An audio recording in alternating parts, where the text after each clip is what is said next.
Excuse me, hi. Excuse me, sign a petition? Hello, ma'am? Yes, just one moment, please, if you wouldn't mind. Okay. I'm from the Hive Workers Union, formed after Gary threw himself into that chemical vat last week. Yeah, I've got a petition here. We're all signing up, trying to get a 5-minute break after the first 8 hours of morning shift.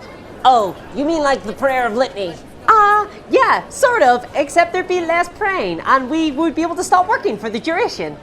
I don't know, that sounds pretty heretical. We appreciate that it might be a little bit novel at first, but we really think it'll help morale. And we're also hoping to get railings put in on that walkway. You know the one, over the bottomless pit. Yeah, bit of a health and safety nightmare, honestly. We really think that new railings will reduce the chance of falling from 1 in 3 to 1 in 6, especially during a hivequake. I guess there is a lot of verticality to this place. Exactly. Every day, you're basically rolling the dice. Okay, sure. I can't read, but I'll sign it. Here's your pen. What the? By the Emperor! What's happening to me? Yeah, that's been happening a lot around the Union. Chaos mutations. You should have seen Dave when he started talking about working time directives. Not pretty. Hey everyone, my name is Discourse, and today I want to talk to you about how you would fall to chaos, and how this means that the Imperium is pretty much doomed. That's right, this is the pilot of a new series where I do a deep dive on the lore of a miniatures game. But this isn't just a regurgitation of a Warhammer 40k Wikipedia article, no. Instead, this is a critical analysis of a particular topic where we speculate on an interesting question with reference to real-world information, and even a little bit of roleplay. Make whipping gestures. Is what it says. If I had a whip, I would crack it, but I don't have one. Yet. And if you couldn't tell by the accessories, today we're going to be talking about Necromunda, which is set in the Warhammer 40k universe. And it also happens to be my favorite specialist game that Games Workshop have ever released. Woohoo! And we're going to look specifically at chaos cults in Necromunda and ask the question, why would you join these motherfuckers anyway? So in the universe of Warhammer 40k, chaos is an ever-present threat to humanity, and it serves as the main antagonist to the galactic totalitarian empire that is known as the Imperium of Man. Chaos is a pretty gnarly aspect of the universe, having been drawn from a number of literary sources.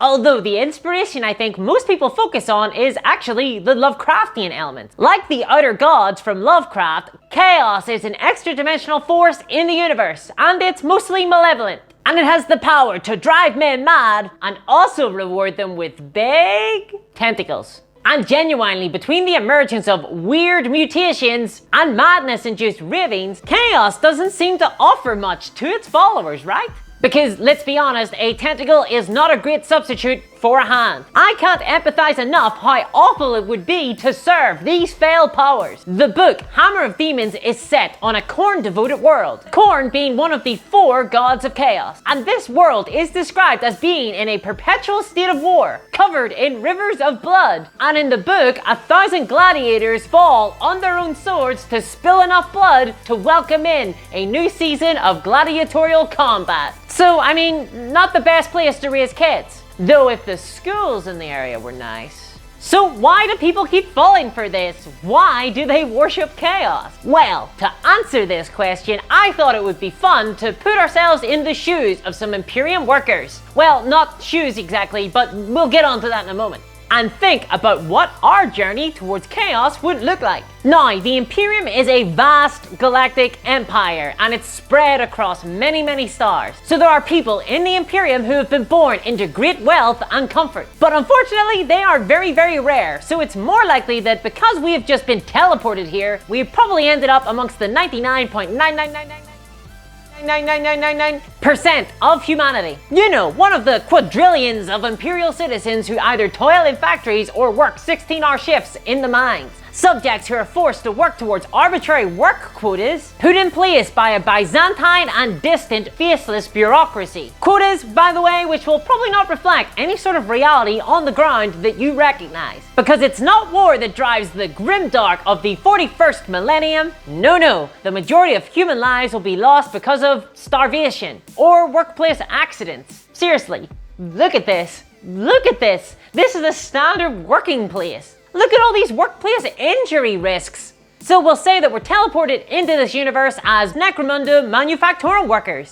Hey, not bad. That's our station in life. So think of us like factory workers. Some good, honest work. And because Necromunda is a hive planet, we're urbanites to a very extreme degree. In fact, we live in what's known as a Hive City. Lovely. These are massive cities that contain upwards of 10 to 100 billion people in them. And they have what could charitably be called a huge wealth disparity. They are literally pyramids, with the elites at the top and the people who fight over the tastiest glob of sewer blockage at the bottom. It's called script, by the way, just the way Mother used to make. In fact, the difference in lifestyle is so stark that the elites of Necromunda will routinely dive down into the lower hives to hunt us. They're called spire hunters, and we as manufacturing workers are probably going to be vaguely aware that they exist. Luckily for us, we occupy some form of middle-class lifestyle for the hive. That middle-class lifestyle probably means that we don't have shoes, but we might have somewhere where we can sleep. Though the area that we live in is probably so densely populated that we have genuinely never experienced personal space. And it's safe to say that we have probably never seen the sun. And of course, we endure monotonous daily work in crime-riddled conditions.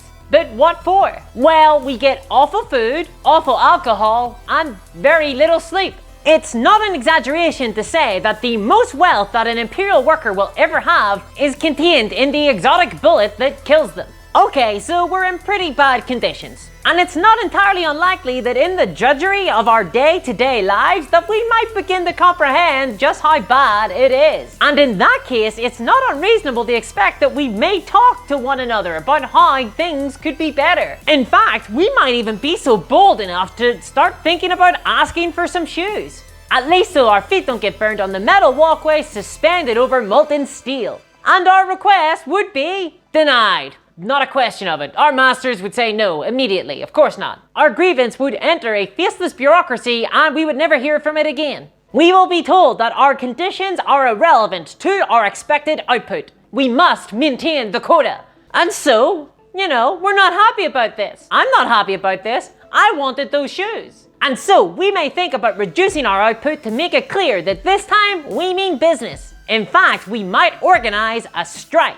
And this is pretty understandable because the manufactorum can't be run without the labour necessary to operate it. Shoes for work, that's our motto. So how would the Imperium react to this? Well, the real world might provide us some clues. And it's not pretty. So in real world history, strikes have been met with some pretty heavy-handed responses. In 1921, strikebreakers engaged in a days-long battle with miners at Blair Mountain in West Virginia. And this ended only when bombs were dropped on the striking miners, killing between 50 to 100 miners. And we don't know how many died because no one bothered to take a record. In Новочеркасск.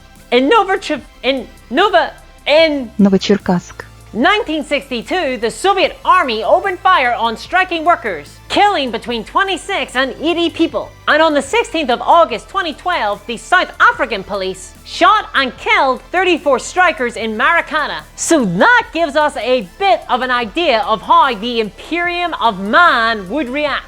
So for those currently sleeping through lore channels, and who can blame you, the Imperium of Man is a tad authoritarian, just a smidge. Now it could be possible that a workers' strike could lead to some negotiation and eventually resolve with a compromise, but this is very unlikely to say the least. So rather than tea and biscuits, we're far more likely to see the deployment of strike breakers in the form of, you know them, you love them, you play as them in Necromunda. That's right, it's Necromunda Gangers! Oh yeah, my Asher girls get to shine. But what's that, I hear you ask? Gangers breaking up strikes? This doesn't make much sense. Why would they care to do that? They're criminals. Well, Negative Nelly, who helpfully says all the things I need you to say at the right time, I'll tell you why. Because despite what it may seem, gangers, those crazy-haired, colorful rascals who run around with all sorts of dangerous weapons, are in fact not criminals at all. Very much the opposite. They are an integral part of the economy of the Hive. Necromunda Gangers belong to a house. Escher, Goliath,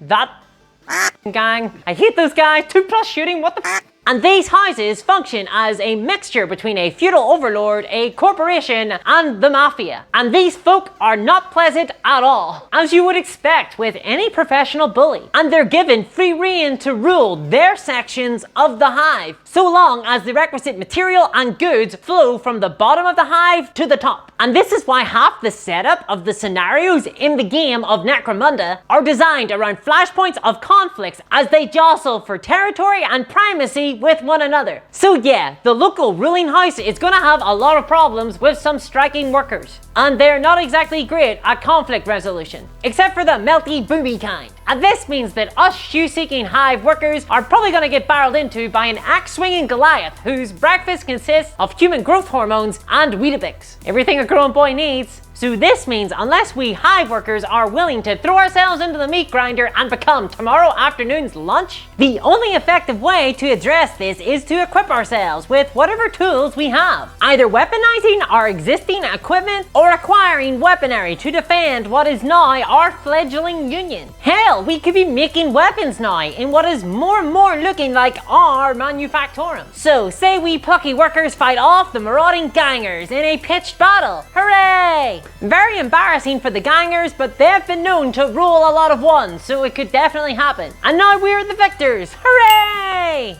Oh. Well, unfortunately, we have now won the booby prize, because by driving off the gangers, we have directly confronted the status quo, and now we threaten the hierarchy of the Hive. So one thing you need to understand about the great houses of Necromunda is that all their power is derived from House Helmar, the preeminent great house of Necromunda. And House Helmar's authority is derived from Lord Helmar's position as planetary governor, and that power comes from the sector governor and so on, all the way on to the High Lords of Terra and ultimately the Emperor of Mankind, at the very center of the Imperium. So you can see how this might get a little worse for us plucky underdogs. And something I just want to note here is that the Imperium does not have a separation of church and state. In fact, the bond between church and state is stronger than in any modern state, and perhaps even stronger than any civilization in all of antiquity. In modern religions, we don't tend to deify our heads of state, so even the most extreme of religious extremists can only really say that their leader is sent by God. And even in ancient societies, for example, like Rome, emperors were often deified, but they were only part of a pantheon, meaning that while the emperor was a divine, he was still only a divine,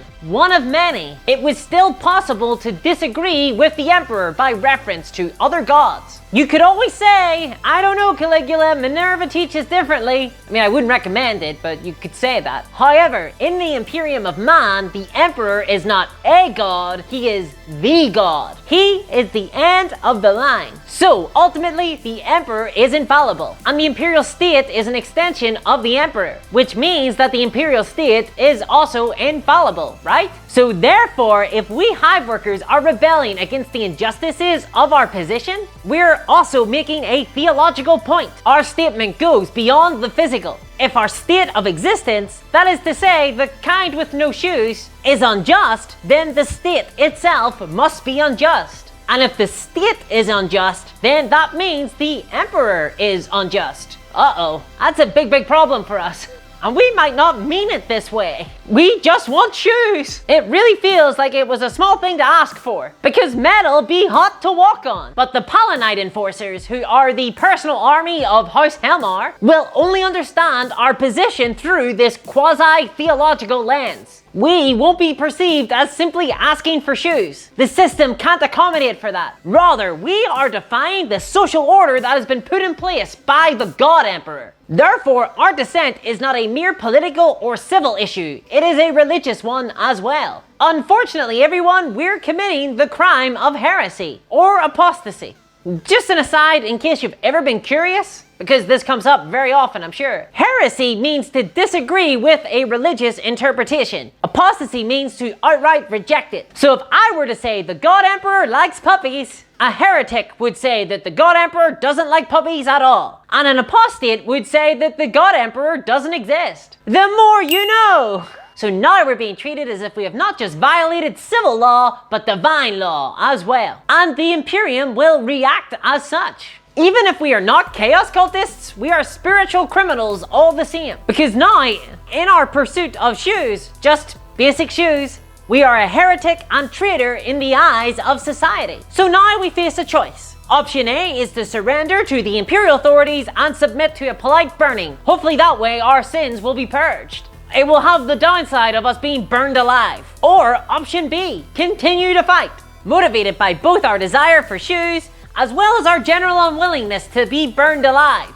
And yet, I'm sure many of our comrades will choose option A after they realize how serious this situation has become. So can we take a side note to address Imperial Policing here? So Imperial law comes down very severely on the most minor of crimes, with a death sentence of some kind for most of them. And this law is enforced by Palanite enforcers, but also the Arbites, who are basically the centralized police force. And they are empowered to perform summary executions if they feel it's necessary. In practice, this would mean that enforcers and arbitres would never face any consequences for police brutality, because Imperial subjects don't have rights. Or sunlight, for that matter, for us. Jeez. In fact, while we're talking about police brutality, let's have a look at some of the weapons that the arbitres and enforcers use to, maintain the law. So the basic weapon of the Palanite enforcers is the bolt gun, which is an assault rifle that fires high caliber explosive shells. A weapon that's probably best suited against light vehicles, not people. So a little overkill for stopping shoplifters. And their street uniform is black armor, basically the battle dress of the Imperial Guard. So they are basically the MIPD taken to its logical conclusion. Meanwhile, the Adeptus Arbites, that is the centralized Imperial Police, are equipped in a manner comparable to Imperial Special Forces with bolt guns, carapace armor, mainline battle tanks, and IFVs. So yeah, the Imperium basically dedicates the same amount of resources to civil enforcement as to the military, and basically takes the same attitude to both, and just assume that a lot of that funding isn't going towards legal aid. So Imperial law is overall a pretty blunt instrument, and these forces are what we, as rebellious workers, now face. Honestly everyone, we've got a bit of a tough fight on our hands, and I'm at least feeling pretty desperate here. I think we can all agree that this has wildly gotten out of hand, mostly thanks to the escalation of the Imperium, and we're fighting for a lot more now than mere shoes. Though we're probably getting support from the locals now, to be honest. We ran those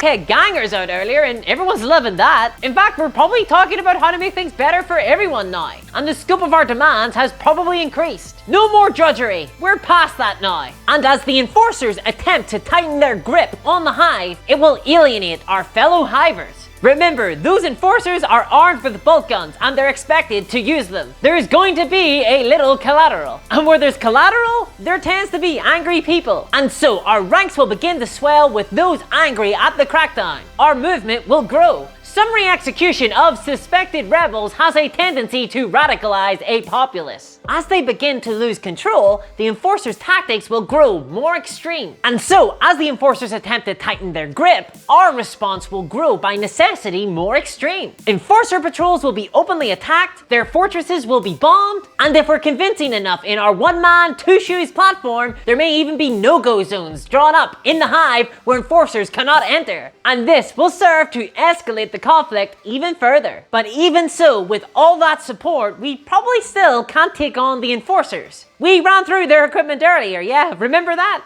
They're going to be a tough nut to crack. So we'll probably reach out to mutants and scabby gangs because we're already breaking norms. And eventually, maybe someone else might reach out to us and offer us a weapon against the might of the Imperium. And this person is very likely to be a Chaos Worshipper. Hey! One who has a vested interest in seeing our conflict succeed. They're basically the only other entity on our side, and they'll offer us two different things. Firstly, the aforementioned weapon, which will likely be a Psyker, also known as a very powerful magic brain person, and they are in tune with the warp, which is the dimension that Chaos resides in. But importantly, Chaos offers us something else that we really crave. Something that you and I, and that's not the you and I from the Hive, that's you and I, you're watching this channel right now, just normal me and normal you. Something we underestimate the importance of, because this second gift is salvation. Remember how I said earlier that the Imperial State and Imperial Faith are linked? Well, this is how a Chaos cultist will worm their way into our rebellion, because the cultist can give us an explanation to put aside our theological troubles. The injustice of the Imperial State is proof of the illegitimacy of the Imperial Faith, and as people born into the Imperium, we are pretty religiously minded. So this will act like a bit of a lifeline. Our souls are no longer damned because we have found salvation in our new gods. And let's be honest, we're probably not going to be asking too many questions of our new gods, because we're relieved to simply have religion again. And this is something that has precedent in real world history. For example, the Yellow Turban Rebellion against the Han Dynasty in 184 AD was heavily linked to Taoist beliefs, contrary to the Confucianism of the dominant Han Dynasty. Similarly, the Peasants' Revolt in England in 1381 was heavily connected to the Lollard heresy. Even more recently, the Haitian Revolution of 1791 to 1804 adopted voodoo as a revolutionary religious practice. So this isn't unusual in the scope of human history. And look, most rebellions against the Imperium are doomed to fail. The ability of the Imperium to administer violence is pretty insurmountable. If the enforcers can't stop the rebellion, then the Planetary Defense Force will be called in, followed by the Astra Militarum, also known as the Imperial Guard. And by the stage that the Guard are called in, all bets are off. By this point, the Imperium has probably adopted the attitude of killing every man, woman, and child they encounter in the Hive. Even people who don't know why the rebellion even started in the first place are involved by necessity. They either fight against the Imperium or wait for the Imperial extermination squads to find them. So yeah, not much of a choice. In fact, a lot of those involved in the rebellion now fought it in the beginning. So that's basically all the gangers who happened to be in the Hive when the Imperial power structures collapsed. The clan houses are unlikely to be able to convince the Imperium of their innocence. And honestly, the Imperium probably considers their inability to control our little rebellion here as treasonous anyway, punishable by death. So now we, as the newly christened Chaos Rebellion, can offer a place to those houses. And the houses in turn can provide specialized equipment, trained fighters, and can even retain some of their old power base provided they move quick enough. Almost paradoxically, the houses will be majorly involved in organizing the Chaos Rebellion that was originally targeting them. So yeah, this has all evolved way beyond where it started. And if the military intervention of the Astra Militarum isn't enough to crush the open revolt of this Hive, then the Imperium's next step will probably be a scorched earth policy, destroying the Hive with orbital bombardment, or even destroying the entire planet with an exterminatus. Juicy. Although a hive world like Necromunda is probably going to be considered particularly valuable to the Imperium, mostly due to the irreplaceable construction facilities on it. The death of trillions of people is probably just going to be an afterthought, but if they felt like they had to do it, then they would. And there we have it, a not far-fetched timeline of events that led from overworked, underfed workers trying to get some shoes, leading to the destruction of trillions of lives and an entire planet. And so ultimately the answer to the question of why anyone would join Chaos in the world of Warhammer 40k can be found in a small Necromunda book called The Book of Ruin. Well, it's small for Warhammer 40k. And in this book, under the section for Helic cults, it says the following: Judging classes of the Hive, unite! And this explains why so many fall to Chaos. Because it is not necessarily the seduction or temptation of Chaos that people fall to. It isn't a pull. Rather, it's the material conditions of their lives are so desolate and bleak that there is no other option available if they want their lives to be better in any way. In another word, they're pushed towards Chaos. And therefore, through the perpetuation of its awful systems, the Imperium maintains its own existential foe. I mean, we're talking about a society here that struggles to prevent its own workforce from launching themselves headfirst into meat grinders in order to end their own existence. Yeah, look up the corpse grinder cults if you're ever curious about that one. So you might enjoy playing a loyalist space marine on the tabletop, but if you were there in real life, you'd be nailing down spikes onto your pauldron in no time. And if you enjoyed this content, please let me know in the comments below and give the video a thumbs up, and subscribe to the channel if you want to see more content like this. And as always, a big thank you to my patrons who allow me to experiment with videos like this. If you're curious about that, you can check it out at patreon.com/discoursminiatures, and I'll see you next time. Bye bye!